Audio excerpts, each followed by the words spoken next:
2 octobre 2020, coup de tonnerre pour le monde de la Formule 1. Honda annonce quitter la discipline à l'issue de la saison 2021. Énorme coup dur pour Red Bull et AlphaTauri qui sont équipés par le motoriste japonais et qui du coup se retrouvent sans avoir de quoi faire avancer leur voiture sur la piste. Et si au fil des années, les menaces de plusieurs écuries de quitter la F1 est devenu un petit peu un running gag quand un point du règlement leur convenait pas, et pour une fois, on pouvait prendre la chose un peu plus au sérieux. Aujourd'hui, on voit comment on a failli perdre 2 écuries en Formule 1 pour finalement peut-être en gagner 1 ou 2 dans le futur.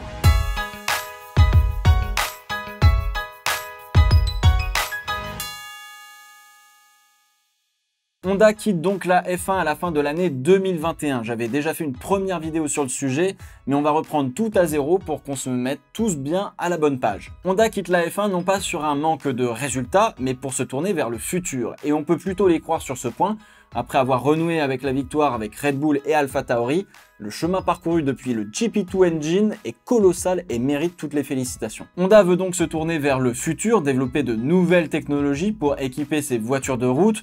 Ils veulent être aussi neutres en carbone d'ici 2050 et veulent aussi pouvoir prendre part à la plus grande révolution que connaît le monde de l'automobile depuis ses débuts. Électrique, hydrogène ou d'autres technologies qu'on n'a pas encore découvert, on verra. Mais les moteurs à combustion comme on les connaît aujourd'hui sont quasiment condamnés. Il y a aussi des enjeux marketing et sociétaux où voir la neutralité carbone et vendre des voitures propres rentre directement en conflit avec dépenser des millions de dollars pour faire le tour du globe et équiper des voitures avec un moteur de l'ancien monde. C'est sans compter les strass et les paillettes de la F1 alors que l'industrie de l'automobile doit faire un petit peu profil bas face à des défenseurs de la planète qui ont certes raison, ça c'est sûr, mais qui poussent le changement contre une industrie au lieu d'aider cette industrie. Force est de constater que la F1 n'est pas avant-gardiste dans ses moteurs à l'heure actuelle, et ce depuis l'introduction des V6 turbo-hybrides en 2014, technologie déjà maîtrisée par l'industrie de l'automobile depuis 1999 et la Prius. Alors oui, elle a contribué à développer et à améliorer l'hybride, mais la balance entre l'argent dépensé et les résultats sur la route et la voiture de Monsieur Tout-le-Monde laisse quand même à désirer. La F1 n'est plus le laboratoire technologique qu'elle a su être il y a des années, n'en déplaise à certains. Bon, on perd du coup un motoriste sur 4, ce qui est colossal et met dans la galère 2 équipes, une en particulier, Red Bull. Et le départ de Honda engendre un certain nombre de conséquences non négligeables sur la discipline. Le fait de ne plus avoir de moteur dans le dos rend la valeur marchande de Red Bull pour attirer des pilotes bien plus faible que ce qu'elle n'est réellement. Bon, encore une fois, Verstappen, talent indéniable, en a marre d'attendre son premier titre et surtout en a marre de ne pas avoir une voiture qui lui permette de jouer à la régulière. Non pas des victoires, mais carrément des titres de champion du monde. L'autre conséquence concerne la valeur de la Formule 1 elle-même. Au lieu d'attirer des motoristes ou des constructeurs, ils préfèrent partir car le défi technologique ne va pas avec son temps.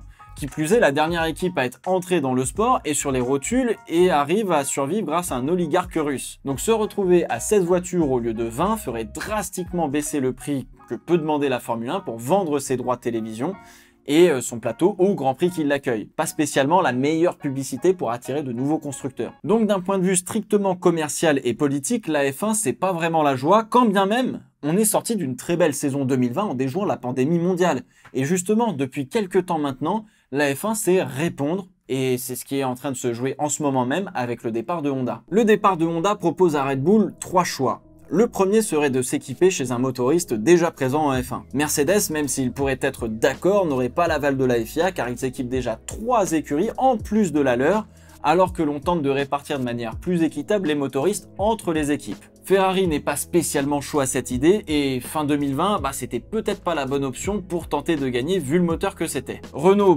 ça s'est très mal terminé avec eux, c'est la raison même pour laquelle ils sont allés chez Honda. Et puis on peut aussi se poser la question de savoir si aujourd'hui, est-ce que c'est possible de gagner en étant client d'une équipe qui est votre concurrent sur la piste? A priori comme ça non, pourtant on a eu le cas sur des fins de réglementation comme en 2012 ou en 2013 avec McLaren et Mercedes qui partageaient le même moteur et ont pu gagner tous les deux. Pareil entre Red Bull et Lotus d'ailleurs. Mais le V6 hybride montre encore de sacrés écarts de performance et sa complexité rend l'intégration dans un châssis difficile, surtout si on n'est pas à la base du projet. Red Bull pouvait travailler étroitement avec Honda pour que le moteur et le châssis s'épousent parfaitement. Alors qu'ils étaient tributaires des choix de Renault lorsqu'ils étaient leurs clients. Si jamais Red Bull ne trouve pas d'accord et n'a pas de moteur pour 2022, la FIA peut intervenir et obliger un motoriste, plutôt Renault dans ce cas, à conclure un accord pour fournir des moteurs à Red Bull, voire AlphaTauri. Ce pouvoir de la FIA est effectivement inscrit dans les fameux accords Concorde et ni Renault ni Red Bull n'auraient le choix de refuser.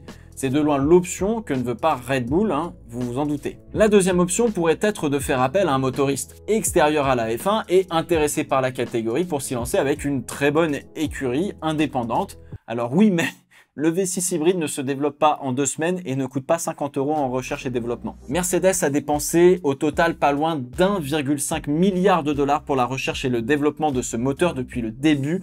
Comptez au moins 2 ans et demi de recherche et de développement, si ce n'est plus, avant de le faire vraiment rouler, ainsi que toutes les années d'expérience et les milliers de kilomètres parcourus par les Mercedes et toutes les autres écuries équipées de ce moteur depuis plus de 7 ans. Ah, et j'oubliais aussi, il vous faut des infrastructures à la pointe de la modernité et surtout le meilleur personnel du monde spécialisé dans les groupes motopropulseurs. Vous voulez tenter votre chance? Bon courage. Allez chercher un motoriste externe à la F1 pour avoir un moteur performant qui vous fait gagner des grands prix en un peu plus d'1 an. Clairement pas. Non, ça c'est juste pas possible. Cette option n'est pas non plus restée très longtemps sur la table, hein, on va pas se le cacher. La troisième option est celle de récupérer le boulot de Honda et de tout faire eux-mêmes. Je le rappelle, hein, Red Bull vend des canettes à la base. Et aujourd'hui, après plus de 15 ans en Formule 1, il maîtrise la partie châssis. C'est une vraie écurie indépendante. Pour cela, il faut plusieurs variables qui s'alignent parfaitement pour que Red Bull et AlphaTauri soient sur la grille avec cette option. Il faut convaincre Honda de leur léguer leur boulot et faire un bon deal avec eux, dépenser des montagnes de pognon en infrastructure et en personnel pour ne serait-ce qu'être à niveau égal hein, en 2022 par rapport à 2021, hein, pas meilleur, niveau égal. Et enfin, ils ont besoin que la F1 gèle les moteurs le plus vite possible, donc à partir de 2022, quand Honda sera parti. Et si cette option paraît très ambitieuse, carrément ballsy et au potentiel hollywoodien incroyable, et bah devinez quoi, c'est celle-là qu'ils ont choisi. Ouais.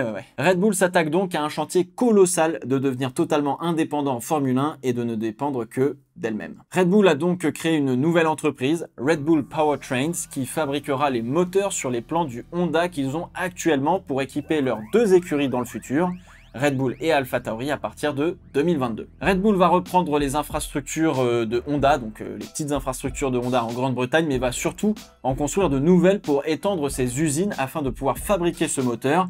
Cela requiert un investissement colossal que quasiment aucune équipe de Formule 1 ne peut faire sans être un constructeur automobile avec des poches bien remplies. Red Bull va aussi récupérer quelques ingénieurs de chez Honda alors que la majorité devrait retourner ou rester au Japon pour se concentrer sur le développement de nouvelles technologies et forcément l'enjeu qui est énorme c'est d'aller recruter les meilleures personnes pour comprendre et fabriquer ce moteur V6 turbo hybride de Formule 1. Et qui c'est qui est disponible sur le marché? Andy Cowell, le père fondateur des V6 turbo hybrides de Mercedes. Alors lui c'est le magicien fou des moteurs, hein. Il est à l'origine aussi du surpuissant V10 BMW de F1. Donc c'est un peu le Adrian Newey des moteurs si tu préfères. Malheureusement, si l'histoire aurait pu être très belle, Red Bull n'ira pas le chercher et Cowell veut d'autres défis de motoristes, donc la F1, il en a fait le tour. Bon, tout ça c'est bien, mais faire un châssis en carbone c'est une chose, faire un moteur c'en est clairement une autre. Pour aider Red Bull dans la tâche, l'écurie va faire appel à une entreprise tierce qui a déjà bossé sur ce genre de moteur en F1 puisqu'ils ont bossé avec Ferrari il fut un temps. C'est AVL. C'est une entreprise autrichienne spécialisée dans les groupes motopropulseurs. Red Bull aurait pu faire appel à Mugen par exemple, entreprise spécialiste des préparations Honda ou Cosworth ou Ilmor, mais ces candidats n'ont pas d'expérience récente en Formule 1 dans ces moteurs spécialement les turbos hybrides en particulier. En attendant, Honda a pour objectif de carrément partir sur un titre constructeur et lâche tous les chevaux dans la bataille et prépare aussi un moteur pour 2022 pour le léguer à Red Bull. Ce moteur ne sera pas badgé Honda, mais Red Bull tout simplement, voilà. Encore une fois, l'entreprise japonaise part lorsqu'elle est sur le point de réussir en Formule 1. Fin 2008, crise financière oblige, Honda quitte la F1, écurie rachetée par Ross Brawn, qui donnera les champions du monde de 2009, Brawn GP, avant de devenir Mercedes. Si en 2022, le moteur Red Bull, bien qu'il soit totalement de conception Honda, leur permettra de garder le même niveau de performance, enfin du moins c'est ce qu'ils espèrent, la vision long terme de ce projet est sans aucun doute de concevoir et de fabriquer les prochains moteurs de Formule 1 qui sont attendus aux alentours de 2025. Et ça, c'est une autre paire de manches. Tous les efforts qui sont en train d'être effectués des deux côtés, à savoir un moteur ultra performant pour 2022 de la part de Honda, et des infrastructures qui permettent de pouvoir fabriquer soi-même ce moteur de la part de Red Bull sont en ce moment même en action. Mais cela a été rendu possible qu'à une dernière condition, le gel des moteurs. Mais alors qu'est-ce que c'est que ce fameux gel ? Alors non, c'est pas la cire d'Emmanuel Moine pour bien présenter les pistonnets. Le gel des moteurs, en fait, c'est la décision de la FIA d'interdire via le règlement le développement des moteurs de Formule 1. Généralement, on se concentre beaucoup sur l'interdiction de trouver de la performance dans le moteur, mais on peut trouver un peu de flexibilité, on va dire, pour améliorer la fiabilité. Donc on arrête le développement des moteurs. Voilà, à partir de maintenant, t'as ton moteur, tu fais plus rien dessus. Comme d'habitude, les équipes n'étaient pas d'accord entre elles, certaines voulaient ce gel, alors que d'autres non. Ferrari a même proposé une alternative d'avantager les moins bons moteurs de manière artificielle via le débit d'essence, hein. Plus tu mets d'essence dans tes cylindres, plus tu vas vite, grosso modo, voilà, les relous, on se calme. Mercedes a évidemment crisé, hein, a dit que cela serait une humiliation pour la Formule 1, surtout pour les motoristes en question, hein, qui seraient avantagés artificiellement, et que c'était pas du tout dans l'ADN de la F1. Là-dessus, il a plutôt raison, et le pauvre Enzo Ferrari doit se retourner dans sa tombe, bordel. Oh là là. Mais comme on l'a vu dans les choix qu'avait Red Bull, hein, le deal forcé par la FIA, ça fait chier un petit peu tout le monde. Un motoriste externe, c'est inconcevable vu le temps qu'il leur reste. Et donc pour éviter qu'on ait deux écuries qui partent faute d'avoir ce qu'elles veulent pour performer, on instaure le gel des moteurs. Et tout le monde est tombé d'accord pour le bien commun de la F1. Car encore une fois, hein, perdre 4 voitures sur la grille, ça pénalise absolument tout le monde. Mais alors pourquoi Red Bull a besoin du gel des moteurs? Red Bull va reprendre le travail de Honda, mais le temps de mettre en place les infrastructures, d'aller chercher du personnel qualifié, etc., ils vont prendre un paquet de retard si on continue de développer les moteurs en 2022 et après.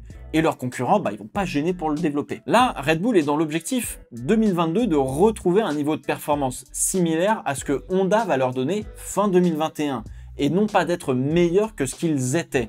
Car oui, ils n'ont pas tout simplement les moyens pour pouvoir devenir meilleurs. Depuis le 11 février dernier, toutes les équipes et la Formule 1 ont voté à l'unanimité le gel des moteurs à partir de 2022, et ce pour une durée de 3 ans. Ce n'est pas la première fois qu'un gel des moteurs intervient en Formule 1. On a connu cela lors des dernières années du V8 atmosphérique entre 2011 et 2013, il me semble. À cette époque, hein, les moteurs n'avaient que très peu d'écart de performance et avaient tous quelques avantages et quelques inconvénients. Bref, ça laissait le choix aux écuries, c'était top. Puis en plus, les V8, ça faisait du bruit. Geler les moteurs actuels annonce que l'on est sur la fin d'une réglementation concernant les moteurs. Le problème, c'est qu'aujourd'hui, on ne sait pas vraiment où on va aller pour le futur. Et comme on l'a vu précédemment, va falloir un petit peu se manier le train parce que ça arrive vite. Ce gel a été avancé de 2023 à 2022, mais on va demander aux motoristes de commencer à utiliser des biocarburants petit à petit. En 2022, le biocarburant devrait représenter 10% du total utilisé, puis 20% en 2023, jusqu'à 100% quelques années plus tard. L'utilisation de biocarburants pourrait attirer de nouveaux constructeurs, mais pour cela, il faut pondre un nouveau règlement technique concernant le moteur, car aujourd'hui, ce V6 hybride coûte beaucoup trop cher, il est plus à la pointe de la modernité, il n'est pas impressionnant, et en plus, son impact sur la voiture de Monsieur Tout-le-Monde est minime par rapport au prix qu'il a coûté. Il n'y a que la Project One de Mercedes qui va bénéficier d'une version route de ce moteur de Formule 1. Elle n'est pas encore sortie. La F1 travaille donc sur une nouvelle réglementation qui doit permettre la création d'un moteur durable, écolo si vous préférez, qui fasse sens pour transférer cette technologie dans la voiture de Monsieur Tout-le-Monde, qu'il utilise uniquement du biocarburant, qu'il soit puissant, qu'il donne de l'émotion et qu'il soit pas cher. Excusez-moi. Bon alors, pour remplir toutes ces conditions, ça va pas être de la tarte, mais si on y parvient, ça donnerait un sacré coup de boost à la F1, mais surtout au sport auto mondial qui peine à trouver un rôle sociétal autre que la compétition, le strass et les paillettes. Un rôle un peu plus enclin avec son temps et plus nécessaire que jamais.